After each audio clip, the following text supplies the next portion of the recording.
एक स्मृति फूल। असाधारणता का एक लक्षण बताया गया है अजानुबाहु, यानी घुटनों तक पहुंचने वाली लंबी बाहें। और सही में ठाकुर की बाहें अजानु थीं। जब कोई मित्र मिलता था तो जितने प्यार और उल्लास से वो लंबी बाहें उसे घेर लेती थीं, उनका उदार फैलाव देखकर लगता था ठाकुर सचमुच अजानुबाहु थे। कानपुर, कलकत्ता, बंबई, दिल्ली, हर शहर में उनके अंतरंग थे। उनकी मित्रता की उष्णता में कभी कोई कमी नहीं आई। उम्र भर दोस्तियां निभाना, कहीं भी हो, कैसे भी हो, निभाना, ऐसी थी उनकी असाधारण मर्यादा। ये बात डॉक्टर धर्मवीर भारती ने ठाकुर के लिए कहा था। कानपुर में जब पढ़ते थे, कलकत्ता जब इनकम टैक्स ट्रेनिंग में गए, बंबई और दिल्ली जब वो अपने कैरियर के उत्कर्ष पर रहे, सब जगह उनकी दोस्तियां अप्रतिहत रहीं। दोस्तियों के अलावा शायद उससे भी बड़ा दायरा था उन लोगों का जो जरूरतमंद थे। उनकी ठाकुर ने सामर्थ्य के बाहर जाकर मदद की, चाहे वह इनकम टैक्स के चंगुल में फंसे कलाकार या साहित्यकार हों, चाहे उदीयमान कविगण हों जिन्हें मंच या प्रोत्साहन की जरूरत हो, चाहे लेखक संपादक हों जिन्हें अपनी पत्रिकाओं के लिए विज्ञापनों की जरूरत हो, सबके लिए उनका दरवाजा सदैव खुला रहता था। कहीं फोन करके, कहीं पत्र लिखकर, कहीं खुद दौड़ धूप करके वो पूरी लगन से कलाकारों, साहित्यकारों की सहायता के लिए 24 घंटे तत्पर रहते थे। अचरज की बात ये थी कि इन तमाम गतिविधियों में लीन रहने के बावजूद उनके दफ्तरी जीवन और कुशल प्रशासन में कभी कोई व्यवधान नहीं आया। अपने विभाग और स्वयं के लिए खतरे मोल लेने में उन्हें एक क्षण भी नहीं लगता था। हिंदी के प्रति उनमें असाधारण लगाव था। कुशल प्रशासक तो थे ही, लेखक भी बन गए। यहां बंदे सस्ते मिलते हैं, एक नाटक भी लिख डाला। सरल सहज ढंग से आज की सामाजिक परिस्थितियों पर चोट लगाता हुआ नाटक, जिसके अंतर्गत मौलिक संपदा के मूल्य बढ़ रहे हैं और मनुष्य की कीमत घटती जा रही है। वह सिर्फ एक बंदा रह गया है, गुलाम जिसकी कीमत बाजार में दिनों दिन गिर रही है। विभिन्न शहरों में इस नाटक का मंचन हुआ और उसने रजत जयंती मनाई। रंगमंच का वह निर्देशक अवकाश ग्रहण करने के बाद फिल्म निर्देशन में उभरा। अनजाने लोग शीर्षक से एक फिल्म बनाई जो बाद में जी टीवी पर प्रदर्शित भी हुई। इन बहुधंधी व्यस्तताओं के बीच भी उनका हंसता मुस्कुराता चेहरा और निश्चल व्यक्तित्व स्नेह संबंधों को यथावत निभाता रहा।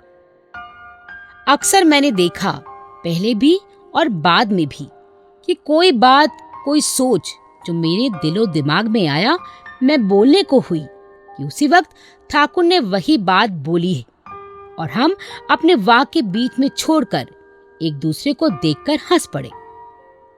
कई बार ऐसा भी हुआ कि मैं कुछ बोलूं, उसके पहले ही इन्होंने वही बात कह दी।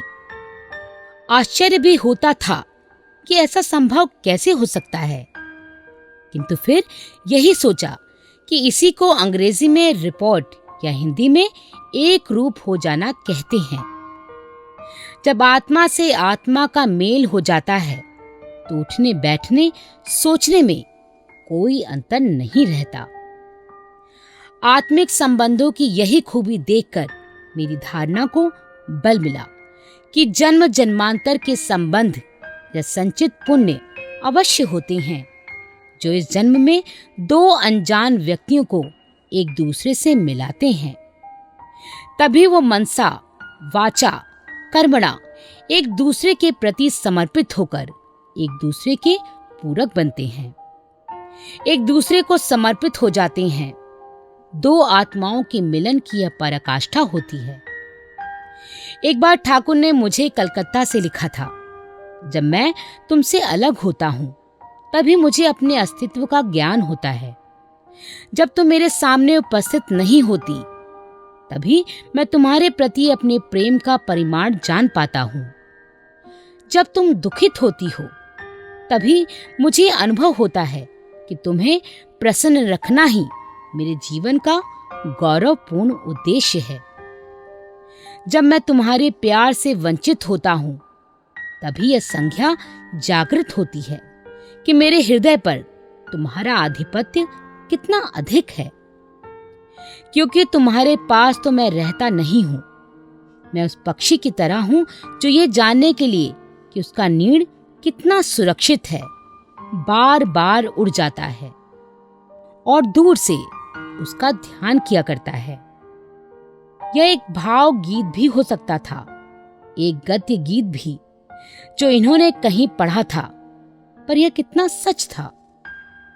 समर्पण की इसी भावना को कवि सूरदास ने इस प्रकार व्यक्त किया था। मेरो मन अनत कहाँ सुख पावे, जैसे उड़ी जहाज को पंछी पुनी जहाज पे आवे। आत्मा और परमात्मा के मिलन की यह चरम अभिव्यक्ति है।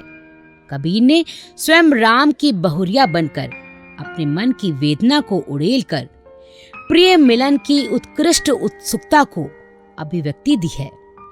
किंतु ये तो बहुत ऊपर की बात है और ये तब संभव होता है जब हम जीवन के सभी अंधियारे और सुनहरे क्षणों को जीवन की स्लेट पर उतार कर अंतिम चरण में वैराग्य की सीमा में पहुंच जाते हैं।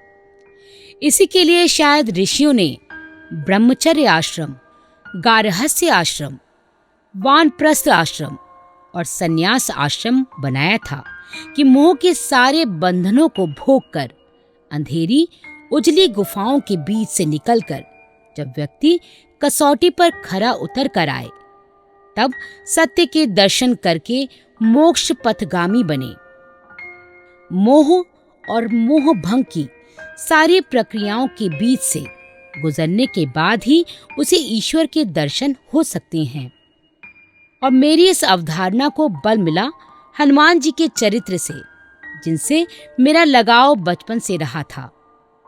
हनुमान जी सीता जी की चूड़ामणि राम को लाकर देते हैं। श्री राम प्रसन्न होकर उनसे कहते हैं कि वो कुछ भी मांग ले, वह उन्हें मिलेगा। हनुमान जी अपने को श्री राम के चरणों में डाल देते हैं और कहते हैं उन्हें और कुछ नहीं चाहिए, बस जन्म जन्म तक उनकी भक्ति ही चाहिए। हनुमान जी के चरित्र के माध्यम से मेरे बाद के जीवन में ये प्रभाव पड़ा कि जिसमें हमारा प्रेम है, आस्था है, उससे अज्ञानतावश जब तक हम पूर्ण रूप से अपने को अलग करके रहेंगे तभी तक हमें अपनी अपूर्णता का कष्ट भोगना पड़ेगा। जब हम अपने को पूर्ण से जोड़ लेंगे या पूर्ण के अतिरिक्त अपनी कोई सत्ता नहीं मानेंगे, तब हमें ना तो कुछ पाना शेष रहेगा और ना कुछ भोगना ही शेष रहेगा। क्योंकि तब हमारे लिए भी हमारे माध्यम से ये सब कुछ जो पूर्ण है वही करेगा। ये पूर्ण कोई व्यक्ति भी हो सकता है, ईश्वर भी हो सकता है, गुरु भी हो सकता है, पति या पत्नी भी हो सकती है। और ये पूर्ण मुझे ठाकुर के रूप में मिला। अलग अलग परिस्थितियों में और उम्र के अनेक चढ़ते उतरते पड़ावों पर इसी पूर्ण ने अर्थात ठाकुर में मेरा विश्वास केंद्रित था। मेरी मानसिक यात्रा को शंका, भय, जय पराजय की चिंता से मुक्त किए रखा। मुझे इस योग्य बनाया कि मैं अपने चेहरे के बाहरी रूप को कम अंतस के रूप को अधिक देख सकी। उनसे ही मैंने सीखा कि एक लक्ष्य की पूर्ति कैसे की जाती है। कर्तव्य के प्रति निष्ठा और कर्म के प्रति लगन मैंने उनसे ही सीखी।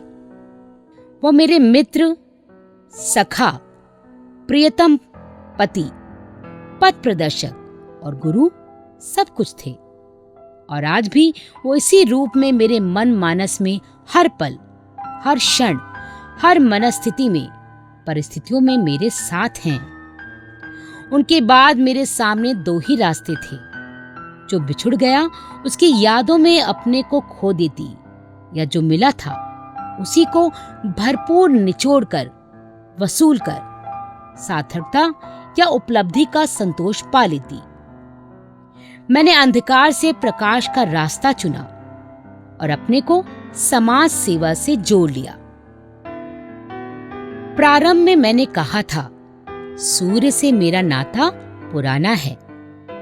जीवन भर सूर्य की नैसर्गिक स्नेहमयी थपथपाहट से मेरा दिन शुरू होता रहा।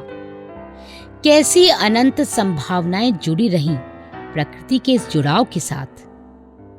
आज भी सूर्य, महाबली सूर्य, महाशक्तिशाली सूर्य, अनंत शक्तियों की, अक्षय संभावनाओं की दाता सूर्य से मैं ऊर्जा लेती हूँ। मेरी चेतना का मूलाधार वही है। उगते सूरज के साथ मेरी कर्म यात्रा शुरू होती है। दोपहर के सूरज के साथ मुझे शक्ति मिलती है।